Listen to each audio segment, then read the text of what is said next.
Décidément très en jambes, Lionel Messi s'est offert le premier quintuplé de sa carrière avec l'équipe argentine, lors d'un match amical contre l'Estonie, 5-0. Lionel Messi a marqué plus de buts ce dimanche soir que durant toute la saison de Ligue 1 avec le PSG. Le Ballon d'Or 2021 s'est offert un quintuplé, le tout premier de sa carrière internationale, lors de la facile victoire de l'Argentine contre l'Estonie, 5-0 en amical à Pamplona. Pour ceux qui en doutaient encore, le vertueux argentin a encore dans les pieds ce talent qui en a fait un septuple ballon d'or, surtout avec ce maillot albicéleste. Il a appris à chérir depuis son sacre en Copa América. Libéré d'un poids avec sa sélection, l'attaquant du PSG est aussi léger sur le terrain qu'en dehors, où l'environnement de son pays n'a Dieu que pour lui. Changement de rythme dévastateur, percée élégante, passe lumineuse, le numéro 10 a porté l'Argentine pour un succès clinquant contre l'Italie 3-0,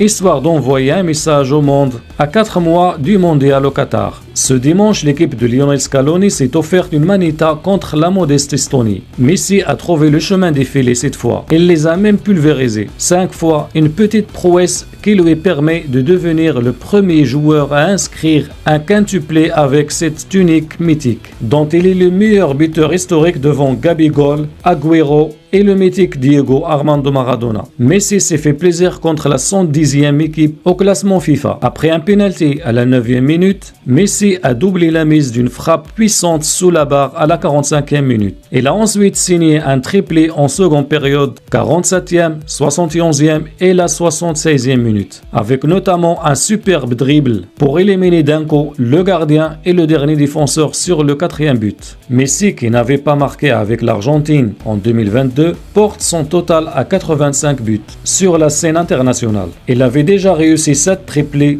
avec le maillot de l'Albiceleste, mais il n'avait jamais inscrit 5 buts dans le même match en sélection. À bientôt 35 ans, Messi en a encore sous la semelle. Messi a peut-être bien choisi son soir finalement, car c'était un jour où dans le même temps, Cristiano Ronaldo claquait un doublé pour aider le Portugal à cartonner la Suisse 4-0. Un jour où, à Paris, Rafael Nadal souriait au public de la capitale en remportant Roland Garros pour la 14e fois en 18 ans. Une certaine allégorie de la normalité dans le sport, comme un éveil à nos souvenirs couplé d'un réconfortant rappel. Les dinosaures existent encore. On est sur un dimanche de légende. Cristiano Ronaldo, 117e but en sélection.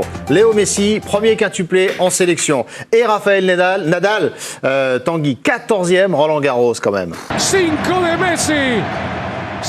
Le deuxième quintuplé de la carrière de Léo Messi, le premier avec la sélection argentine, puisque son précédent quintuplé, c'était avec le Barça en Ligue des Champions face à Leverkusen en mars 2012. On a vu un doublé, Giovanni, de Cristiano Ronaldo, son 117e but en sélection. Oui. Le quintuplé de Léo Messi, c'est quoi qui est au-dessus ?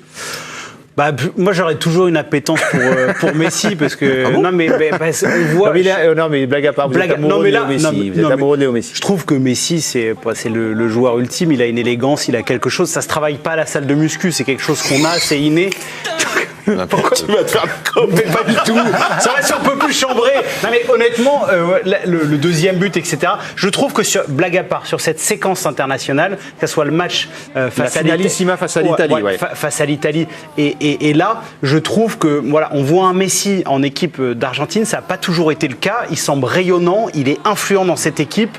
Il y a une vraie cohésion. Scaloni fait vraiment un boulot formidable, et ça peut être peut-être de bon augure pour les supporters du Paris Saint-Germain de se dire que la Coupe du Monde va le forcer à être très performant avec le Paris Saint-Germain, avec une vraie prépa physique. Mais ça fait plaisir de voir Messi rayonnant comme ça avec l'Argentine. Mais il y a eu un basculement pour Messi avec évidemment la Copa América. Ouais. Et alors en plus, le contexte est nouveau. C'est-à-dire qu'avant, pour lui, sa maison, c'était Barcelone. Et aller en Argentine, c'était s'extraire à ça. Et il n'était pas confortable en équipe d'Argentine. Aujourd'hui, c'est l'inverse.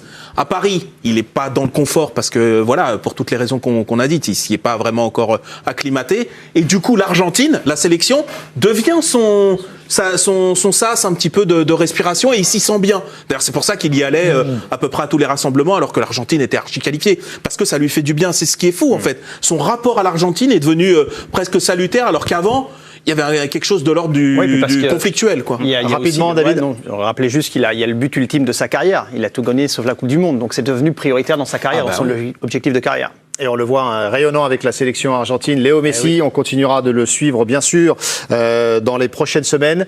Non, la blague sur le Ballon d'Or, non. Mais ça vous voulez le donner absolument à Messi, ça vous va pas, Benzema? Non, la Benzema Ballon d'Or, ça me va très bien. Mais ça me va très bien. Si Messi marque 3-4 fois encore 5 buts, ouais. Tu pourras ressortir la fiche. 2 semaines avant les votes.